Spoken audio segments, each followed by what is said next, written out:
नमस्कार, ग्लोबल न्यूजमा स्वागत छ। म वसुधा केसी। नमस्कार, म उषा काफ्ले। सुरुमा हेडलाइन्स।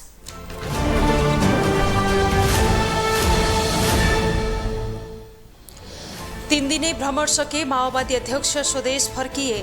भारतीय प्रधानमन्त्रीले दिएनन् भेट, यात्रा सफल रहेको प्रतिक्रिया। शीर्ष नेता पानी बाराबारको अवस्थामा रहे पनि एकताको बाँसुरी बजाउँदै वामदल, चुनाव अघि नै समीकरण फेरिने सम्भावना क्षीण। मृगौला बेचबिखनमा संलग्न 5 जना काठमाडौँबाट पक्राउ। सडक बालबालिकालाई भारत लग्ने तयारी गरेको प्रहरीको दाबी। आयल निगमलाई करिब 60 करोड रुपैयाँ अनुदान दिने सरकारको निर्णय, अर्थ मन्त्रालयले 7 अर्ब ऋण लगानी गर्ने। र क्यानले पहिलोपटक घरेलु लिग क्रिकेट आयोजना गर्ने, सहभागी हुने टिमको घोषणा भोलि हुने।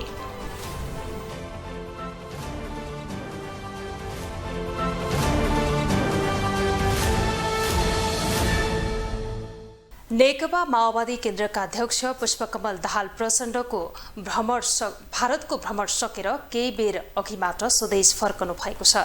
भारत जानु अघि जोडतोडका साथ प्रचार गरिएको प्रधानमन्त्री नरेन्द्र मोदीसँग भेट सम्भव नभएपछि दाहाल निराश देखिनु भएको छ। तर पनि उहाँले दुई देश र दुई पार्टी बीचको सम्बन्ध सुधारका लागि आफ्नो भ्रमण फलदायी रहेको प्रतिक्रिया दिनुभएको छ। दक्षिणतर्फको छिमेकी मुलुक भारतको भ्रमण सकेर नेकपा माओवादी केन्द्रका अध्यक्ष पुष्पकमल दाहाल प्रचण्ड स्वदेश फर्किएका छन्।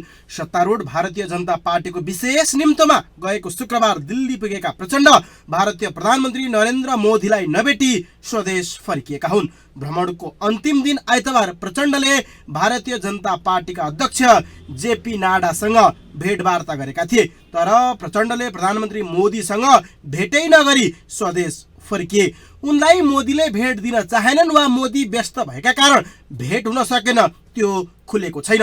तर प्रचण्ड स्वदेश फर्किसकेका छन्।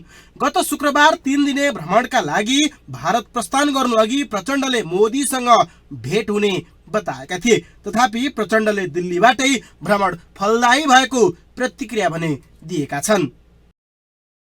र दुई पार्टीको सम्बन्धलाई, दुई देशको सम्बन्ध बलियो बनाउनको लागि राम्रोसँग बढाउनु पर्छ भन्ने नड्डाजीको प्रस्तावलाई मैले समर्थन गरेको छु।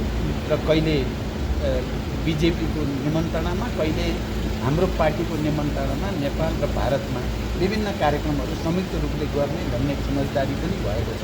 म धेरै उत्साहित छु। भ्रमणको अन्तिम दिन आइतबार प्रचण्डले भारतीय जनता पार्टीका अध्यक्ष जेपी नड्डासँग भेटवार्ता गरेका थिए। यसअघि उनले शनिबार भारतीय सरकारको तर्फबाट विदेश मन्त्री एस जयशंकरसँग पनि भेट गरेका थिए। यसअघि मोदीका सुरक्षा सल्लाहकार अजित डोवालसँग पनि प्रचण्डको भेटवार्ता भएको थियो। प्रचण्डले भारतमा उपचारार्थ कांग्रेस नेत्री तथा प्रधानमन्त्री पत्नी आरजू राणा देउवासँग पनि भेटवार्ता गरेका थिए। भारत भ्रमणका क्रममा प्रचण्ड र कांग्रेस नेत्री देउवाबीच किन भेट भयो, के सौदाबाजी भयो भन्दै प्रमुख प्रतिपक्षी दल नेकपा एमाले विरोध गरिरहेको छ। तथापि प्रचण्डले भ्रमणमा निस्किनु अघि नै प्रधानमन्त्री पत्नीसँग भेट हुने जनाएका थिए। मैले आज बिहान प्रधानमन्त्रीसँग कुरा गरेको छु। भेट त हुन सक्छ, तर उहाँ अर्कै मकसद उद्देश्यको लागि जानुभएको छ, म अर्कै उद्देश्यको लागि जाँदैछु। उहाँ चाहिँ सायद आफ्नो स्वास्थ्य उपचारसँग सम्बन्धित काममा हुनुहुन्छ। भारत भ्रमणका क्रममा प्रचण्डको प्रधानमन्त्री मोदीसँग भेट नभए पनि प्रचण्डको सचिवालयले भने भारत भ्रमण फलदायी भएको बताएको छ। भ्रमण सकेर फर्किने क्रममा जारी गरिएको प्रेस नोटमा पार्टी टु पार्टी सम्बन्ध विकासका लागि भ्रमण महत्त्वपूर्ण रहेको र दुई देश बीचको सम्बन्ध सुदृढ गर्न फलदायी बनेको उल्लेख गरिएको छ। क्यामेरामा विजय ठकुराटीका साथमा विकास आचार्य, काठमाडौँ। नवनिर्वाचित उपसभामुख पुष्पा भुसाल गौतमले उपसभामुखको पदभार ग्रहण गर्नुभएको छ। राष्ट्रपति भवन शीतल निवासमा पद तथा गोपनीयताको शपथ ग्रहण गरेपछि पदभार ग्रहण गर्नुभएको हो। राष्ट्रपति विद्यादेवी भण्डारी, उपराष्ट्रपति नन्दबहादुर पुनको उपस्थितिमा सभामुख अग्निप्रसाद सापकोटाले भुसाललाई शपथ ग्रहण गराउनु भएको थियो। पदभार ग्रहणपछि उहाँले संविधान अनुसार काम गर्ने प्रतिक्रिया दिनुभयो। उहाँले उपसभामुख बनेपछि जिम्मेवारी बढेको महसुस गरेको बताउनुभयो। जिम्मेवारी बढेको महसुस पनि गरेको छु र मैले फेरि पनि दोहोऱ्याएँ र संविधान कार्यान्वयन गर्दा संविधानले उपसभामुख पदबाट अपेक्षा गरेको भूमिकामा मेरो इमान्दारीपूर्वक मेरो आफ्नो काम कारबाही अगाडि बढाउनेछु र सदनलाई पनि अत्यन्त प्रभावकारी ढङ्गबाट अगाडि बढाउनको लागि पनि मलाई लाग्छ 3 महिना 4 महिना जति समय छ त्यो समय मेरो लागि अत्यन्त महत्त्वपूर्ण रहनेछ र आफ्नो भूमिका पनि त्यही अनुसार निर्वाह गर्नेछु। उपसभामुख भुसाल गत शुक्रबार नेकपा एमालेकी सांसद विद्या भट्टराईलाई पराजित गरी गठबन्धनको तर्फबाट उपसभामुखमा निर्वाचित हुनुभएको थियो।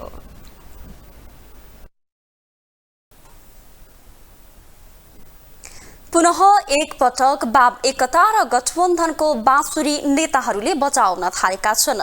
संघीय निर्वाचन नजिकिएसँगै वाम दलहरू एकता गर्न तम्सिएका मात्र छैनन्, आह्वान नै गरिरहेका छन्। तर त्यो सम्भावना कति छ? अहिले पनि हिजो सँगै रहेका तर अन्तर संघर्ष चुलिएपछि अर्को पार्टी गठन गरेका वाम दलका शीर्ष नेताहरूबीच पानी बराबरको अवस्था छ। त्यस्तो अवस्थामा गठबन्धन गर्न सहज होला? सुरुमा यो सुनौ। हामीले धेरै ठाउँमा भन्ने गरेका छौँ, अहिले देशमा दुई खाले राजनीतिक शक्ति छन्। त्यो कम्युनिस्ट एकता भनेर गीत गाउने, कोही के गरेर गीत गाउने, कोही के भन्ने, यो बेकारको तमासा हो। हामी 60 देखि 70% स्थानीय तहमा निर्वाचन जित्न सक्छौँ। सिटको हिसाबले, पालिकाको हिसाबले, अनेक हिसाबले पनि 60 देखि 70% हामी एक्लै जित्न सक्छौँ। त्यो संसारको तह हो। यति जित्नका लागि सबै हामीले मिलाउन सक्यौँ भने त सर्वसम्मत हुन्छ होइन र? स्थानीय तह निर्वाचन अघिसम्म एमाले अध्यक्ष केपी शर्मा ओलीको अडान यस्तो थियो। उनी लगायत एमालेका प्रभावशाली नेताहरू सहित अधिकांश नेताहरूको स्वर एउटै थियो।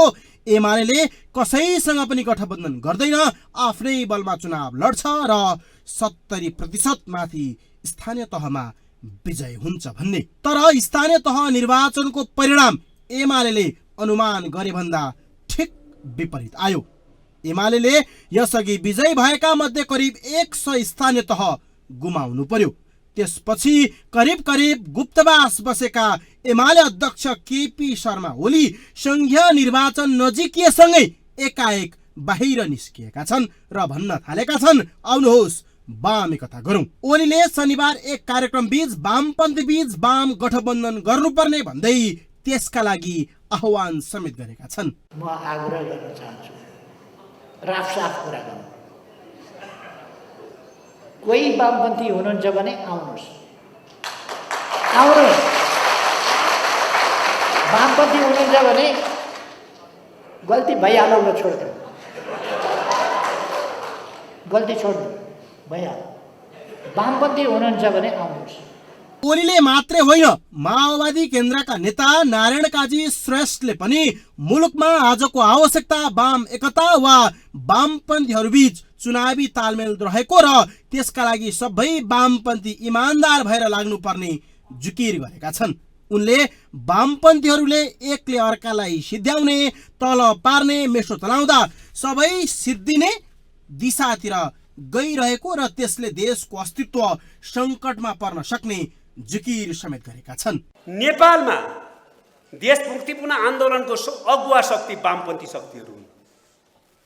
यो कसैबाट छिपेको छैन। अहिले पनि वामपन्थी शक्तिहरू 2/3 भन्दा बढी छन् यो देशमा। अहिलेको विभाजन र चिराचिराको स्थितिलाई छोडिदिने हो र एकताबद्ध गर्ने हो भने, अनि राष्ट्रिय स्वाधीनताको रक्षा गर्नको निम्ति देशभक्तिपूर्ण आन्दोलनको अगुवाई गर्ने शक्तिहरूले एकताबद्ध भएर सम्पूर्ण अरू देशभक्त शक्तिहरूलाई नि मिलाएर राष्ट्रिय सहमति गरेर यो देशभक्तिपूर्ण आन्दोलनलाई सही दिशातिर अगाडि बढाउनुपर्छ र राष्ट्रिय स्वाधीनताको रक्षा गर्नुपर्छ। यसरी एमाले अध्यक्ष ओली र माओवादी केन्द्रका नेता नारायण काजी श्रेष्ठको बोली र सोच ठ्याक्कै कसरी एउटै भयो? त्यो पनि चिनिया टोली स्वदेश फर्किएको केही दिनमै। त्यस्तै नेकपा एकीकृत समाजवादी सहित अन्य साना घटकहरू पनि वाम एकताकै पक्षमा रहेको प्रश्न छ। स्थानीय तह निर्वाचनमा कांग्रेसले कम्युनिस्टलाई धोका दिएको र मुलुक निर्माण गर्न वाम एक नभई हुँदैन भनेर एकीकृत समाजवादीका सम्मानित नेता झलनाथ खनालले त स्थानीय तह निर्वाचनको मत परिणामपछि लगातार वकालत र लबिङ गरिरहेका छन्। कांग्रेसको एउटा सेक्सन पुराका पुरा धोकेबाज, पुराका पुरा। म सिङ्गै कांग्रेस पार्टीलाई भन्दिनँ, शेरबहादुरलाई पनि भन्दिनँ, तर कांग्रेसको एउटा सेक्सन टोटल्ली धोकेबाज। हामी ओपन छौँ, ओपन हुनुपर्छ। यो मापदण्डको आधारमा कुरा मिल्छ, हाम्रा कार्यदिशा नीति र सिद्धान्तमा मिल्छ भने पार्टी एकीकरण चाहिँ हुनु हुँदैन। म भन्छु संघीय निर्वाचनको मिति केही दिनमै घोषणा हुँदैछ, सरकार त्यसको तयारीमा छ। तर अर्कोतिर बहस यस्तो पनि चलिरहेको छ कि चुनावमा कस्तो र कसको बीच समीकरण र तालमेल गर्ने भन्ने, जबकि कांग्रेस भित्र पनि यो विषयमा सघन बहस चलिरहेको छ भने टुक्रा टुक्रामा विभक्त कम्युनिस्ट घटकहरू बीच पनि छलफल जारी छ। पछिल्लो एमाले अध्यक्ष ओलीको अभिव्यक्ति भने स्थानीय तह निर्वाचनमा प्राप्त मतलाई केलाउँदै नेता कार्यकर्ताको दबावलाई ठेक्न नसकेर गरिएको आह्वान भन्न कुनै आइतबार कुर्नु पर्दैन, किनकि एमालेमा वाम एकता गर्न नेता कार्यकर्ताबाट चर्को दबाव नेतृत्वमा पर्दै गएको छ, जबकि त्यही अवस्था नेकपा माओवादी केन्द्र र एकीकृत समाजवादीमा पनि छ। यसर्थ संघीय निर्वाचनमा दलहरू बीचको समीकरण फेरिन सक्ने अनुमान गर्न थालिएको छ। क्यामेरामा सञ्जय खड्काका साथमा विकास आचार्य, काठमाडौँ। अब पालो ग्लोबल भोइसको।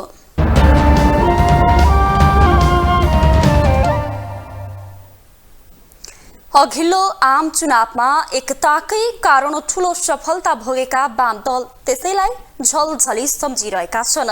चुनाव जति जति नजिकै रहेको छ त्यति नै वाम दल बीचको एकताको चर्चा चुलिँदैछ। यसै सन्दर्भमा ग्लोबल भोइसमा आज हामीले सर्वसाधारणलाई सोधेका छौं कि वाम एकता हुने सम्भावना देख्नुहुन्छ? अब मेरो विचारमा तपाईँको जुन त्यो पार्टी चाहिँ तपाईँले भने जस्तै पहिला पनि मिलेकै हुनुहुन्थ्यो र पछि पनि मिलेकै हुनुहुन्थ्यो, अब पनि मिल्ने सम्भावना चाहिँ देख्छु मैले। अब मिल्ला नि त, अब ठुल्ठुला नेताहरू पऱ्यो के अरे उनीहरू, अब एउटाले अर्कोलाई साथ नदिए त उनीहरूले खानै पाउन्न, गर्ने के त अब होइन हो कि होइन, त्यस्तै लाग्छ मलाई चाहिँ। अब यो सम्भावनालाई नकार्न चाहिँ सकिन्न, किनभने राजनीतिमा स्थायी दुश्मन हुन्छ भन्ने छैन होइन। अब त्यही कारणले अब सम्भावना अब मिल्न पनि सक्छ, त्यसो ठ्याक्कै फिक्स नभए पनि। अहिले त खास अब विपरीत ध्रुवमा छ। अब प्रचण्ड चाहिँ अब काङ्ग्रेससँग गठबन्धन सहकार्य गरेर हिँडेको छ भने अब एमाले चाहिँ अब केपी ओली चाहिँ अब हामी नै हो वामपन्थी पार्टी भनेर एमाले भनेर चाहिँ अब हिँड्नु भएको छ। अब भन्न सक्दैन, उनीहरू मिल्न पनि सक्छन्। अब जुन अब अहिलेको माहौल हेर्दा चाहिँ जुन नेताहरू यताउता कुदेको अनुसार चाहिँ अब वाम एकता हुन्छ जस्तो लाग्छ होइन। जुन अब चाइनाहरू चाहिँ अब चाइनिजहरू ले दौडधुप गरिरहेछ, नेताहरू पनि यताउता कुदिरहेछ, त्यो अनुसारले चाहिँ अब वाम एकता हुने सम्भावना एकदम धेरै छ। प्रचण्डको भारत भ्रमण भनेको त अब उहाँ हामीले समग्र बुझ्दाखेरि उहाँको जन्म पनि भारतकै मायाले छत्रछायाले भएको हो। उहाँले जनयुद्ध पनि उतैको छत्रछायाले उतैको मायाले गर्नुभयो। अब अहिले केही न केही साठगाँठको लागि उहाँ जानुभएको छ। जुन छापामा आएको छ, जुन सोसल मिडियामा आएको छ, उहाँले केही न केही राजनीतिक चलखेल भारतमा गर्नुभयो भन्ने छ, त्यो चाहिँ राम्रो पक्ष चाहिँ होइन। तर आफ्नो राजनीतिक फाइदाकै दौरानमा उहाँ भारत जानुभएको भन्ने मेरो आकलन छ। केही न केही उहाँले फाइदा लिएरै आउनुहुन्छ त्यहाँबाट। हुन त सङ्गठन भएको राम्रै हो, नमिलेको भन्दा मिल्दै राम्रो हो नि त। तर फेरि आपसमा फुटेर फेरि उसको चाहिँ तालै त्यही हुन्छ कि नि, अर्को मिल्ने फेरि फुट्ने, मिल्ने फुट्ने, कताबाट स्वार्थ आफ्नो चाहिँ ऊ हुन्छ भने त्यही हुन्छ नि अर्को।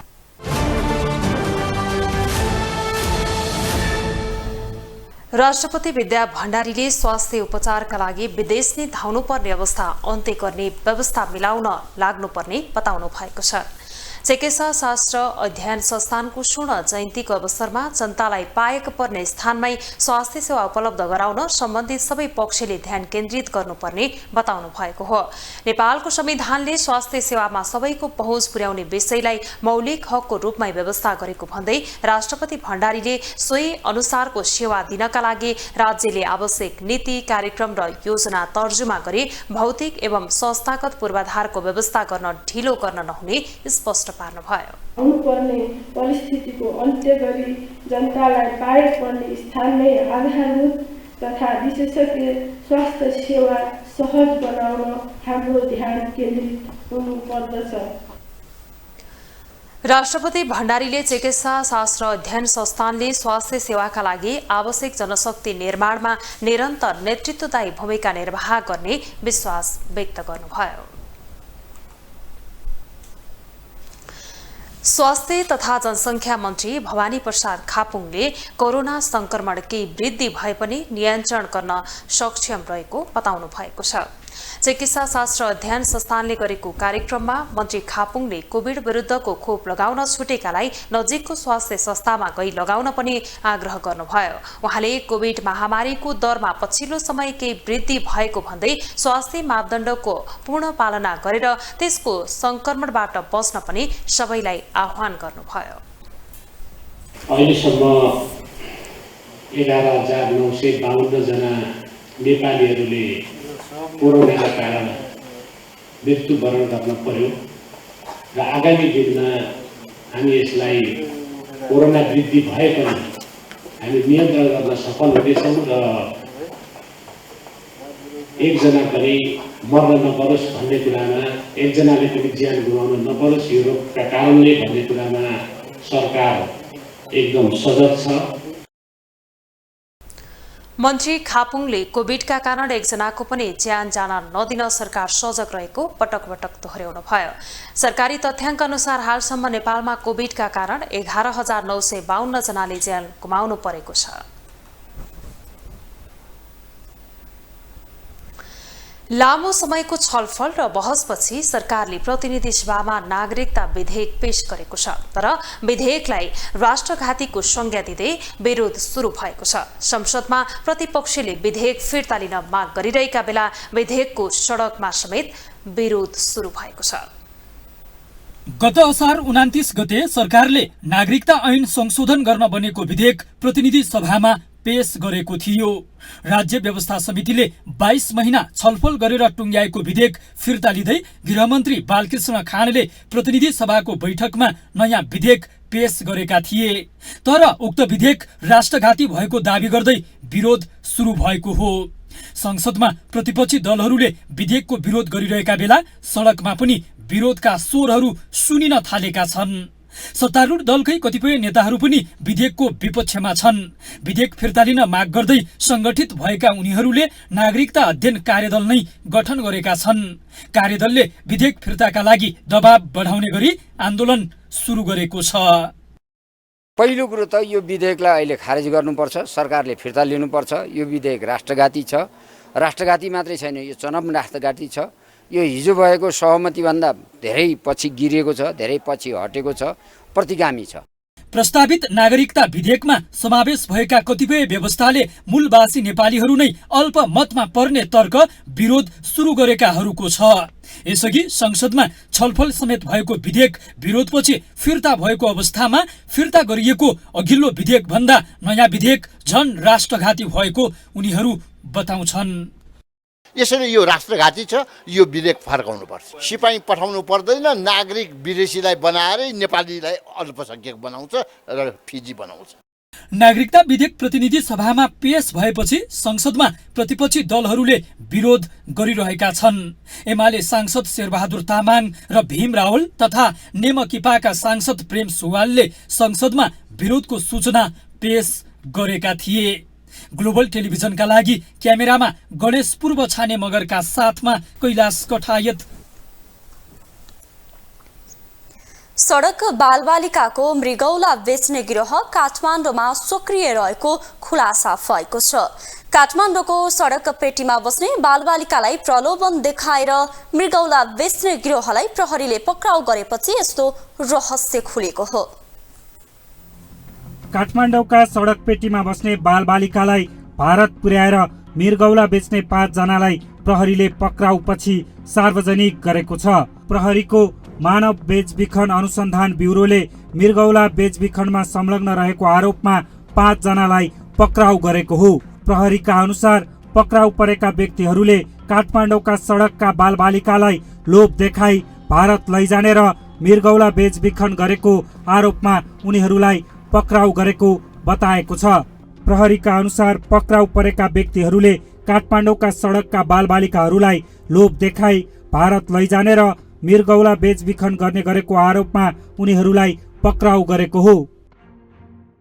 एउटा चाहिँ मानव बेचबिखन तथा ओसार पसार ऐन 2064 आकर्षित हुने खालका चाहिँ केही अपराधहरूको प्रवृत्ति अलिकति बढेको हुनाले हामीले त्यसतर्फ अलिकति विगतदेखि नै हामीले अलिकति ध्यान आकर्षण भएर हामीले त्यसलाई चाहिँ अनुसन्धान गरिरहेका थियौँ। त्यसै क्रममा कस्तो देखियो भन्नुहुन्छ भनेदेखि यो हाम्रो सडक पेटीहरूमा चाहिँ अलिकति दुःखको जीवन बिताइरहेका र अलिकति आर्थिक स्तरमा आर्थिक स्तर अलिकति कमजोर भएका व्यक्तिहरू र यस्तै निर्माण कार्यमा चाहिँ निर्माण व्यवसायसँग सम्बन्धित भएर चाहिँ काम गर्ने व्यक्तिहरूसित सम्पर्क स्थापना गर्ने र त्यस्ता व्यक्तिहरूसित सम्पर्क स्थापना गरिसकेपछि उनीहरूलाई विभिन्न प्रलोभन देखाएर उनीहरूको चाहिँ किडनी जस्तै मानव अङ्गलाई चाहिँ प्रत्यारोपण गर्ने। पक्राउ पर्नेमा रामेछापका धनबहादुर रोका, गुल्मीका विजय कुवर, दैलेखका भूपेन्द्र शाही र विमल बहादुर शाही तथा झापाका आशिष तामाङ छन्। प्रहरीका अनुसार मानबहादुर रोकाले मृगौला ग्रहणकर्ता खोज्ने र मोलमलाई गर्ने र बालबालिकालाई भारत पुर्याएर मृगौला प्रत्यारोपण सम्पन्न भएपछि नेपाल ल्याउने गरेका छन्। गिरोहका मुख्य नायके रोका रहेको प्रहरी अनुसन्धानबाट खुलेको छ। गुल्मीका विजय कुवर भने मृगौला खोज्ने र बालबालिकालाई भारत लैजाने भूमिकामा रहेको प्रहरीले बताएको छ। त्यस्तै दैलेखका भूपेन्द्र शाहीले पीडित बालबालिकाको स्वास्थ्य चेक जाँच गर्ने गरेका थिए। दैलेखकै विमल बहादुर शाही र अर्का आरोपित झापाका आशिष तामाङले भने बालबालिकालाई होटलमा राख्ने बन्दोबस्त मिलाउने जिम्मा लिएका थिए। आश्वासन र उनीहरूलाई चाहिँ त्यो झुट्टा चाहिँ बहाना देखाएर उनीहरूले त्यसरी मान्छे चाहिँ रिक्रुटमेन्ट गर्ने र ल्याएर चाहिँ एउटा होटलमा राख्ने सुविधा सम्पन्न होटलमा राखेर उनीहरूलाई अनि हाम्रो यहाँ भएका मेडिकलहरूमा ल्याएर राखेर उसको चाहिँ कुन खालको चाहिँ उसको ब्लड ग्रुप कुन हो, उसको स्वास्थ्य अवस्था के छ भनी सबै मेडिकल चेक गराइसकेपछि त्यति दिनसम्म त्यो होटलमा राखेर राम्रो चाहिँ उनीहरूलाई व्यवस्था गरिदिने र त्यो पछि यहाँ काठमाडौँमा त्यस्तो हायर बोरिङ गरेर राखिसकेपछि यहाँबाट उनीहरूले चाहिँ नेपालको चाहिँ बोर्डर वीरगन्जसम्म पुर्याइसकेपछि अनि इन्डियाबाट त्यो जुन उसलाई चाहिँ जसलाई चाहिँ किडनी चाहिएको हो त्यो किडनी चाहिएको मान्छेले उतातिर चाहिँ डिमान्ड प्रस्तुत गरे हुन्छ र उताबाट अनि नेपालको बोर्डरसम्म आएर अनि त्यस्ता व्यक्तिहरूलाई फेरि लिएर गएर इन्डियामा लगेर 2 महिनासम्म त्यहाँ राम्रो होटलमा राखेर उनीहरूलाई त्यो किडनीलाई अलिकति राम्रो बनाउनलाई उनीलाई के खालको चाहिँ उनीलाई चाहिँ सेवा सुविधा दिनुपर्छ, के खुवाउनुपर्छ भन्ने कुरा खुवाइसकेर अनि किडनी तयार भयो अब भन्ने मेडिकल चेक गरिसकेपछि उसको चाहिँ किडनी त्यहाँबाट ट्रान्सप्लान्ट गरेर अनि उसलाई चाहिँ नेपाल फर्काउने त्यो तोकेको पैसा र अनि त्यो एउटा मोबाइल दिएर नेपाल फर्काइदिन्छ। गिरोहमा संलग्नहरूले शरीरमा 2 वटा मृगौला हुने, एउटाले मात्र पनि काम गर्ने र एउटा बेच्दा केही नहुने भन्दै मृगौला निकालेका व्यक्तिको उदाहरण देखाएर राम्रो मोबाइल पाइने तथा 5 लाख रुपैयाँसम्म कमाई हुने आश्वासन दिने गरेको खुलेको छ। प्रहरीका अनुसार सर्लाही घर भएका 20 वर्षीय र 30 वर्षीय युवकलाई उनीहरूले हेटौँडा वीरगन्जबाट रक्सल हुँदै कोलकाता लैजाने तयारी गरेकै बेला पक्राउ गरेको हो। आरोपीहरूले किडनी बेच्न तयार 2 जनालाई कालोपुल नजिकैको होटलमा राखेर रगत परीक्षण समेत गराएका थिए। उनीहरूलाई मानव बेचबिखन तथा ओसार पसार ऐन 2064 अनुसार कारबाहीका लागि अनुसन्धान भइरहेको प्रहरीले जनाएको छ। ग्लोबल टेलिभिजनका लागि क्यामेरामा विजय ठकुराठीका साथमा अभिषेक सापकोटा, काठमाडौँ। नेपाल राष्ट्र बैंकका गभर्नर महाप्रसाद अधिकारीको राजीनामा माग गर्दै विद्यार्थीहरूले विरोध प्रदर्शन गरेका छन्। नेपाली कांग्रेस निकट, नेपाल विद्यार्थी संघ र माओवादी निकट अनि राष्ट्रव्य अखिल क्रान्तिकारीले बालुवाटारमा विरोध प्रदर्शन गरेको हो।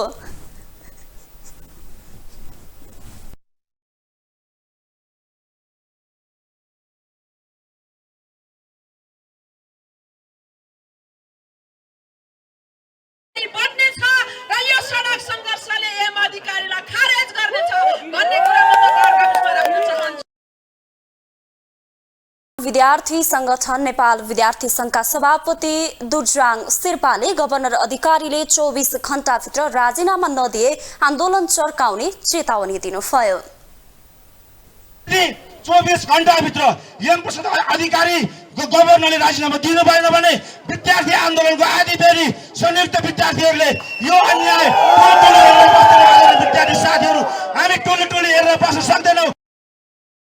प्रदर्शनका क्रममा बोल्ने विद्यार्थी नेताहरूले गभर्नरले राजीनामा नदिएसम्म आन्दोलन जारी राख्ने बताएका छन्। राष्ट्रिय समाचार समिति राससले श्रव्य दृश्य सेवा सुरु गरेको छ। सञ्चार तथा सूचना प्रविधि मन्त्री ज्ञानेन्द्र बहादुर कार्कीले आज सेवा उद्घाटन गर्नु भएको छ। मन्त्री कार्कीले सरकार विचार तथा अभिव्यक्ति स्वतन्त्रता र मीडियाको बहुलवाद प्रति सदैव प्रतिबद्ध रहेको बताउनुभयो। उहाँले आलोचनाले प्रजातन्त्रलाई बलियो बनाउने भन्दै आलोचनात्मक व्यावसायिक पत्रकारिता गर्न सुझाव दिनुभयो।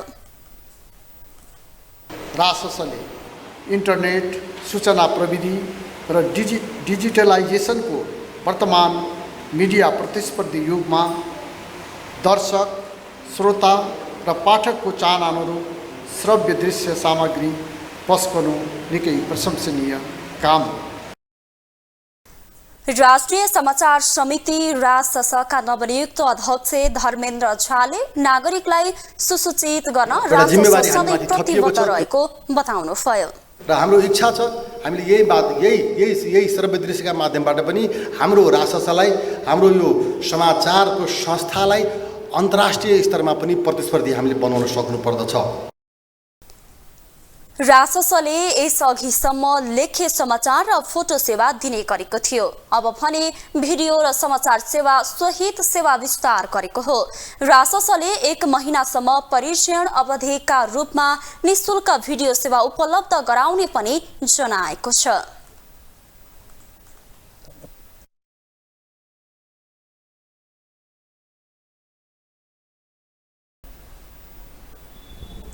अब इकोनोमिक्स न्यूज।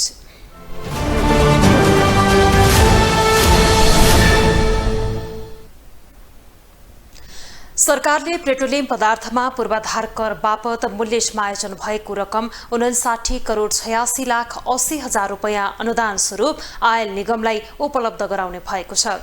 असार 31 गते बसेको मन्त्री परिषद बैठकको निर्णय सुनाउँदै सरकारका प्रवक्ता ज्ञानेन्द्र बहादुर कार्कीले यसबारे जानकारी दिनुभएको हो। यस्तै पेट्रोलियम पदार्थको मूल्य समायोजन भएका कारण इन्डियन आयल कर्पोरेसन लिमिटेडलाई भुक्तानी दिन रकम अपुग भएकाले अर्थ मन्त्रालयले आयल निगमलाई 7 अर्ब रुपैयाँ ऋण लगानी गर्ने भएको छ।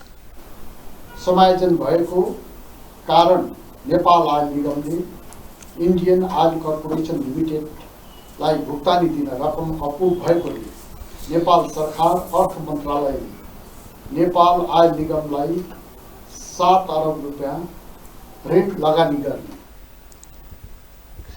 सरकारले राष्ट्रिय अनुसन्धान विभागका अनुसन्धान निर्देशक कुलदेव थापालाई अतिरिक्त मुख्य अनुसन्धान निर्देशक पदमा बढुवा गर्ने निर्णय गरेको छ। यस्तै विभिन्न 10 वस्तुको पैठारीलाई लगाइएको बन्देजलाई भदौ 14 गतेसम्म निरन्तरता दिने गरेको छ। बेपत्ता पारिएका व्यक्तिको छानबिन, सत्य निरूपण तथा मेलमिलाप आयोग ऐन 2071 लाई संशोधन गर्न बनेको विधेयक संघीय संसदमा पेश गर्न स्वीकृति दिने पनि निर्णय गरेको छ। चालू आर्थिक वर्ष तथा साताको पहिलो कारोबारको दिन आज नेप्से परिसूचक सामान्य अङ्कले वृद्धि भएको छ। आज नेप्से परिसूचक 1.93 अङ्कले बढेर 2011.39 बिन्दुमा पुगेको छ। त्यस्तै सेन्सिटिभ इन्डेक्स 0.02 अङ्कले बढेको छ भने फ्लोड इन्डेक्स 0.07 अङ्क र सेन्सिटिभ फ्लोड इन्डेक्स भने 0.09 अङ्कले घटेको छ। आज कारोबारमा आएका 210 कम्पनीको 30,45,000 किता शेयर 1,23,24,00,000 रुपैयाँमा खरिद बिक्री भएको छ। नेप्से झिनो अङ्कले बढे पनि कारोबार रकम भने घटेको छ। नेप्सेका 13 उपसमूह मध्ये 5 उपसमूहको परिसूचक बढेको छ भने बाँकी 8 उपसमूहको परिसूचक घटेको छ, जसमा बैक उपसमूहको परिसूचक 0.63%, लगानीको 0.91%, जीवन बीमाको 0.16%, उत्पादन तथा प्रशोधनको 0.86% र व्यापार उपसमूहको 0.42%ले बढेको छ। तर यता होटल तथा पर्यटन र जलविद्युत उपसमूहको परिसूचक यस दिन 1% भन्दा बढी घटेको छ।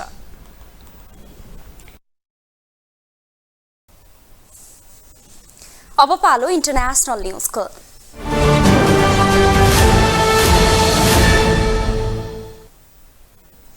भारत र चीनका सैन्य अधिकारी सम्मिलित 16औं चरणको वार्ता चुशुलमा सुरु भएको छ।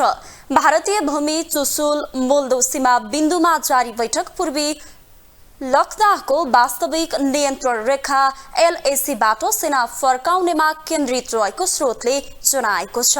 वार्तामा भारतीय पक्षको नेतृत्व fire and fury core commander lieutenant general SN गुप्ताले गरेका छन्। द्विपक्षीय उच्चस्तरीय सैन्य वार्ताका निम्ति आजको बैठकले मार्ग प्रशस्त गर्ने अपेक्षा गरिएको छ। यसअघि दुवै पक्षले सीमा क्षेत्रमा सुरक्षा र स्थायित्व कायम गर्न सहमति जनाएका थिए। साथै दुवै देशले समाधान हुन बाँकी समस्या सैन्य र कूटनीतिक वार्ताका माध्यमबाट टुङ्ग्याउने प्रतिबद्धता व्यक्त गरेका थिए। सन् 2020 को अप्रिल मेमा चीन भारत सिमानाको पश्चिमी क्षेत्रको वास्तविक नियन्त्रण रेखा LACमा चीनिया पक्षले एकतर्फी रूपमा यथास्थिति परिवर्तनको धेरै पटक प्रयास गरेपछि दुई देश बीचको सम्बन्ध चिसिएको थियो। कयौं चरणका वार्तापछि दुवै पक्षले आफ्ना मतभेद व्यवस्थापन गर्न र कुनै पनि विषयमा विवाद नगर्ने सहमति जनाएका थिए। साथै दुवै पक्षले सीमा विवादको अन्तिम टुङ्गो नलागेसम्म सीमा क्षेत्रमा शान्ति सुरक्षा कायम गर्नु द्विपक्षीय सम्बन्धको समग्र विकासका लागि आवश्यक आधार भएको स्वीकार गरेका थिए। अब पालो स्पोर्ट्स न्यूजको।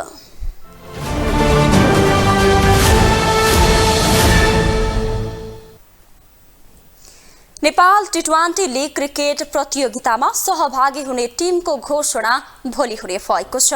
नेपाल क्रिकेट संघ क्यानका अध्यक्ष चतुर बहादुर चन्दले सोमबार टिम सार्वजनिक गर्ने बताएका छन्।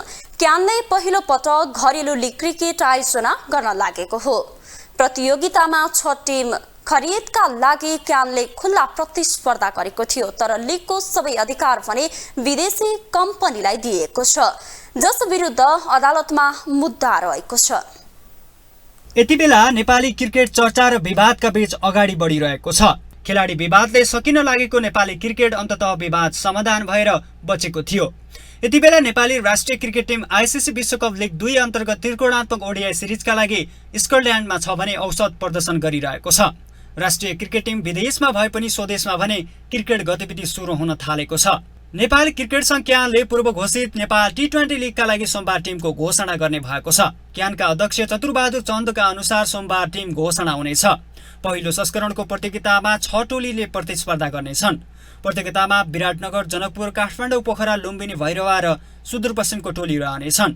क्यानले आयोजना गर्न लागेको पहिलो फ्रेन्चाइज क्रिकेट प्रतियोगितालाई अन्तर्राष्ट्रिय क्रिकेट परिषद ICCले पनि मान्यता दिएको छ। यस्तै प्रतियोगितालाई नेपाली खेलकुदको सर्वोच्च निकाय राष्ट्रिय खेलकुद परिषद राखेपले यसअघि नै मान्यता दिइसकेको छ।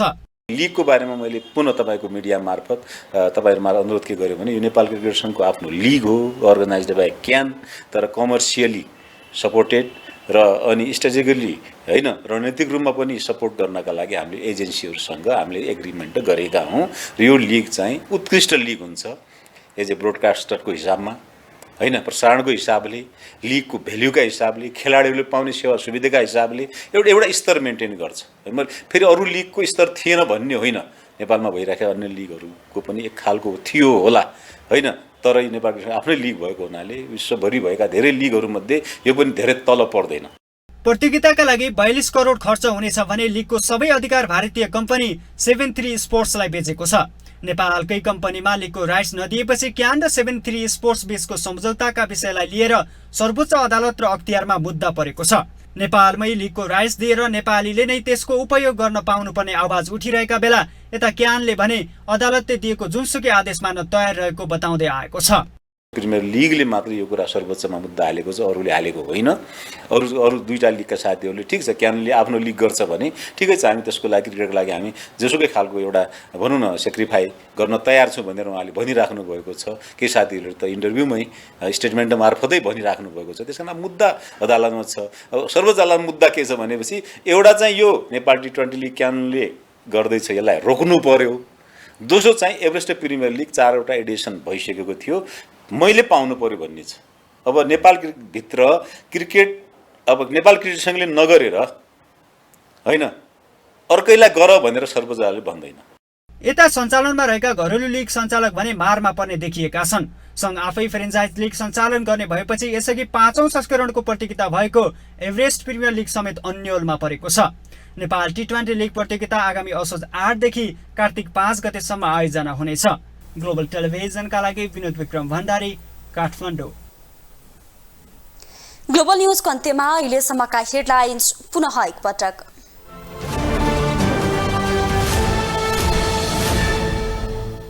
तीन दिने भ्रमण सके माओवादी अध्यक्ष स्वदेश फर्किए, भारतीय प्रधानमन्त्रीले दिएनन् भेट, यात्रा सफल भएको प्रतिक्रिया।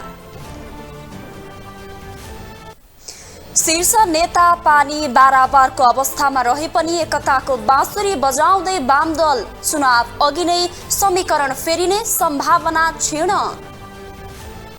मृगौला बेचबिखनमा संलग्न 5 जना काठमाडौँबाट पक्राउ, सडक बालबालिकालाई भारत लग्ने तयारी गरेको प्रहरीको दावी। आयल निगमलाई करिब 60 करोड रुपैयाँ अनुदान दिने सरकारको निर्णय, अर्थ मन्त्रालयले 7 अर्ब ऋण लगानी गर्ने। र क्यानले पहिलो पटक घरेलु लिग क्रिकेट आयोजना गर्ने, सहभागी हुने टिमको घोषणा भोलि हुने।